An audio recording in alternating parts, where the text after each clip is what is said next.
সুপ্রিয় দর্শক, প্রীতি ও শুভেচ্ছা জানিয়ে শুরু করছি আমাদের নিয়মিত অনুষ্ঠান জীবনের গল্প। দর্শক, আপনারা জানেন আমরা দেশের বিভিন্ন জায়গায় গিয়ে প্রতিবেদন করে থাকি অসহায় মেয়েদের এবং নারীদের।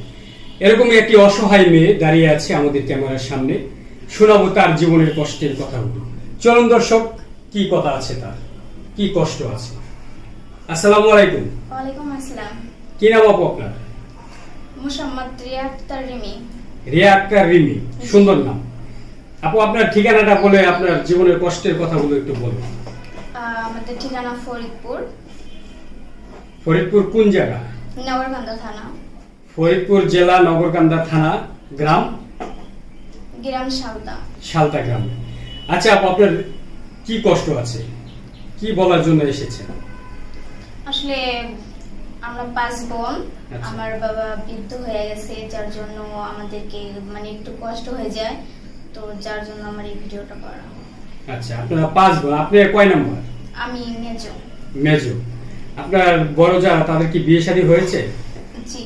আপনার লেখাপড়া করেছেন? জি, ক্লাস 8 পর্যন্ত পড়ছি। 8 পর্যন্ত পড়েছেন। আপনার এখন বর্তমান বয়স কত? 18। 18 বছর। আপনার লেখাপড়া আর করেননি কেন? আসলে বাবা টাকা দিয়ে এরকম ভাবে পড়াইতে পারতেছে না, তো কষ্টে আসছি, যার জন্য আমার এই পড়ার হয় নাই। তো এই যে 18 বছর বয়সের সময় তো গ্রামগঞ্জে বিয়ে দিয়ে দেয়, কারো কারো 2-1টি সন্তানও হয়ে যায়, কিন্তু আপনার বেলা কেন বিয়ে শাদী না করে ঢাকা চলে আসলো? আসলে ঢাকায় আসছি, বাবা খুব গরিব আমরা, তাই এই জন্য আর কি ঢাকায় আসলাম একটা চাকরির খোঁজে। তো লকডাউন চলতেছে, যার জন্য চাকরিতে ঢুকতে পারতেছি না। খালামুনির বাসায় আছি, তো বাসার এক আপুর কাছে শুনলাম যে প্রতিবেদন দেওয়া হয় আর কি, যার থেকে একটু সাহায্য পাবো, যার জন্য আমি ভিডিওটা করতেছি। একটি চাকরি করতে এসেছেন, সেই সদর ফরিদপুর থেকে ঢাকায় এসেছেন। আপনি কি ধরনের চাকরি করতে ঢাকায় এসেছেন? জি, গার্মেন্টসের কাজে। গার্মেন্টসে কারোর সাথে কি কোনো যোগাযোগ করে এসেছেন? জি, আসছিলাম, তো লকডাউন দেখা এখন লোক নিতেছে না। তাহলে এখন কি করবেন? এখন কি পরিকল্পনা নিয়েছেন? কতদিন এভাবে লোক নিবে না, লকডাউন চলছে? এখন যতদিন স্থির না কাজ কোনো পাইতেছি, তো খালামুনির বাসায় খাইতেছি, তো বাসা নিচে একটা, তো ওইখানে তো ভাড়া দিতে হবে মাস গেলে, তো এই জন্য আর কি। আচ্ছা, এই যে ফরিদপুর থেকে আপনার খালার বাসায় চলে আসছেন চাকরির জন্য, আপনার বাবার অনুমতি নিয়ে আসছেন? জি, বাবার অনুমতি। আপনি তো একজন সাবালিকা মেয়ে, যেখানে আপনার বিয়ে হওয়ার কথা, সেই বয়সে আপনি কাজ করতে এসেছেন। এটা কি আপনার বাবা মেনে নিয়েছে? জি, বাবার কাছে অনুমতি নিয়ে তারা আসছি। এই যে ক্লাস 8-এ পড়া অবস্থায় কখনো কি প্রেমে পড়েছেন? না। প্রেম করেননি? জি না। আপনি তো মাশাআল্লাহ দেখতে অনেক সুন্দর, ওই যে নায়িকা পরিমণি বলে, নায়িকা পরিমণির মতোই কিছুটা ফেস আপনার। এত সুন্দর চেহারা থাকতে আপনি প্রেমে পড়েননি? না, আসলে আমার তেমন কাউকে পছন্দ হয় নাই, তাই আর কি করি নাই। কোনো অফারও আসেনি? জি, আসছিল। কয়টা অফার এসেছিল? 2টা। 2টা অফার আসছিল। আপনাকে পছন্দ করেছে, আপনি তাদেরকে কেন পছন্দ করেননি? আসলে আমার ভালো লাগে না, তাই আমি করি নাই। আসলে কি জন্য ভালো লাগে না? তাদের চেহারা না তাদের মন মানসিকতা, কোন দিকে? তাদের মন মানসিকতা ভালো না, তাই করিনি। সেই অফারটা কি সামনাসামনি এসে দিয়েছিল না মোবাইলের মাধ্যমে দিয়েছিল? না, আমার ফ্রেন্ডের মাধ্যমে দিয়েছিল। ফ্রেন্ডের মাধ্যমে? আপনাদের গ্রামেই? জি। তো এই যে আমাদের ভিডিও করতে এসেছেন, এই ভিডিও দেখে যদি আপনাকে কেউ প্রেমের অফার কিংবা বিয়ে শাদীর অফার দেয়, তাহলে আপনি কি করবেন? যদি মনের মতন হয়, ভালো হয়, তো করব। সেই মনের মতো ভালো, সেটা কিরকম? যে ভালো 5 ওয়াক্ত নামাজ পড়ে, ভালো পর্দাশালীর ভিতরে রাখবে, এরকম। আচ্ছা আপু, আপনার ইচ্ছা কি? আপনার তো এখন 18 বছর বয়স, তাই না? আপনার এখন 18 বছর বয়স না? তো আপনার কখনো কি বিয়ের প্রস্তাব এসেছে? জি, আসছিল। পারিবারিকভাবে আসছিল? জি, পারিবারিকভাবে আসছিল। তো কেন আপনার বিয়ে দিল না কেন? আসলে তারা অনেক যৌতুক চাইতো, যার জন্য দেয় না বাবা। যৌতুক চাওয়ার জন্য বাবা বিয়ে দেয়নি?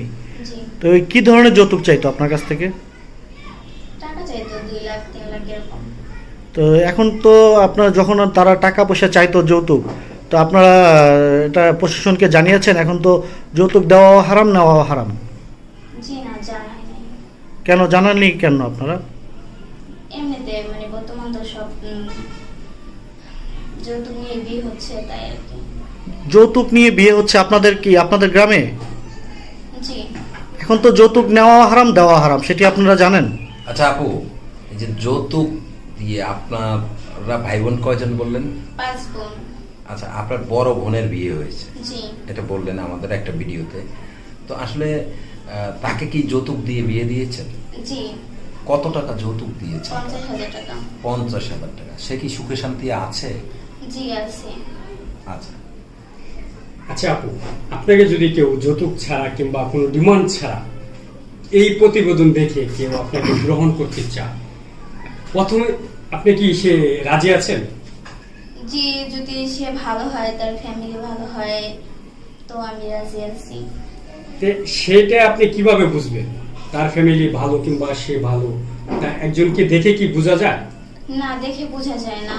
তো খোঁজ খবর নিয়ে দেখবো, সে যদি ভালো হয়, তার ফ্যামিলি ভালো আছে, তো বিয়ে করব। তা আপনার সাথে কিভাবে যোগাযোগ করবে? জি, আমার ফোন নাম্বার আছে। এই ফোন নাম্বারটি কি এই ভিডিওতে দিবেন? জি। তা বলুন, নাম্বারটি বলুন। 019 019 4 4 37 37 92 92 922। 922। জি। দর্শক, কেউ যদি এই বোনটিকে ভালোবেসে বিয়ে করতে চান কিংবা সহযোগিতা করতে চান, একান্তই আপনাদের ব্যক্তিগত ব্যাপার। তার সাথেই যোগাযোগ করে বিয়ে শাদীর ব্যাপারে কথা বলবেন, দেখে শুনে গার্ডিয়ানের সাথে কথা বলবেন। তারপরে আপনারা যদি কেউ লেনদেন করেন তাহলে তাদের সাথেই করবেন। বিয়ে শাদীর ব্যাপারে ইউটিউব চ্যানেল কোনো দায় দায়িত্ব নেয় না। আচ্ছা আপু, আপনি তো আসছেন কাজের খুঁজে, আপনাকে যদি কেউ একটি কাজের সন্ধান দেয় তাহলে কি কাজ করবেন? জি, কাজ যদি ভালো হয় তো আমি করব। কিরকম কাজ করতে চান? ভালো কাজ, যে কোনো একটা জব পেলেই আমি করব। আপনি তো ক্লাস 8 পর্যন্ত পড়েছেন। জি। এই 8 পর্যন্ত লেখাপড়ায় তেমন ভালো কাজ হয়তো পাবেন না। হয়তোবা যদি কেউ গার্মেন্টসে আপনাকে কোন ব্যবস্থা করে দেয় তাহলে কি করবেন? জি, করব। আর আপনার দর্শকদের উদ্দেশ্যে কিছু বলার আছে কিনা? জি আছে। বলুন। যারা মানে আমাকে সাহায্য করতে চায় বা আমার পাশে থাকতে চায়, তো তারাই আমাকে ফোন দিবেন। কেউ বাজে কমেন্ট করে কেউ আমাকে ফোন দিবেন না। যারা আপনাকে সাহায্য সহযোগিতা করবে তারাই শুধু ফোন দিবে। জি। যদি কেউ বিয়ে শাদী করতে চায় তারা কি আপনাকে ফোন দিতে পারবে? জি, পারে। দর্শক, যারা এই বোনটিকে আসলে আপনার পাশে কিভাবে দাঁড়াবে? ভাই হিসাবে দাঁড়াবে, না বন্ধু হিসাবে, না প্রেমিক হিসাবে? বড় ভাই হিসেবে। প্রথমে কি ভাই হিসেবে দাঁড়িয়ে তারপরে প্রেমিক হয়ে যাবে, না বলুন?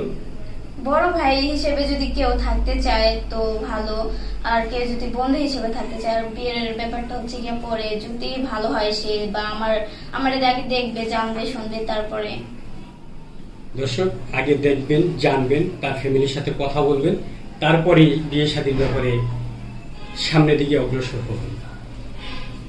আপনার আর কিছু বলার আছে? জি না। সর্বশেষ যদি দর্শকদের উদ্দেশ্যে বিয়ে শাদীর ব্যাপারে কিছু বলেন, কেমন ছেলে হলে বিয়ে করবেন?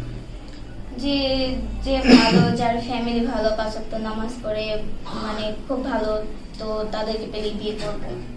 আচ্ছা আপু, এই ভিডিওটা প্রচার করার পরে বাংলাদেশের প্রত্যন্ত অঞ্চল থেকে ফোন আসবে বা আপনাকে বিয়ে করতে চাবে।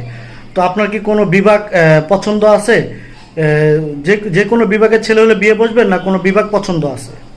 না, যে কোনো বাংলাদেশের ভিতরে যে কোনো বিভাগ হলেই হবে, তো ভালো থাকতে হবে তার ফ্যামিলি হিসেবে। বাংলাদেশের ভিতরে যে কোনো বিভাগের ছেলে হলেই আপনি বিয়ে বসবেন? জি। নিজের জেলার ছেলে হলে তো আরো ভালো, তাই না? জি, নিজের জেলার ছেলে হলে তো আরো ভালো হয়। আচ্ছা আচ্ছা, তো ঠিক আছে আপু, তারপরে আপনার লাস্ট কোনো কিছু বলার আছে আমাদের দর্শকের উদ্দেশ্যে?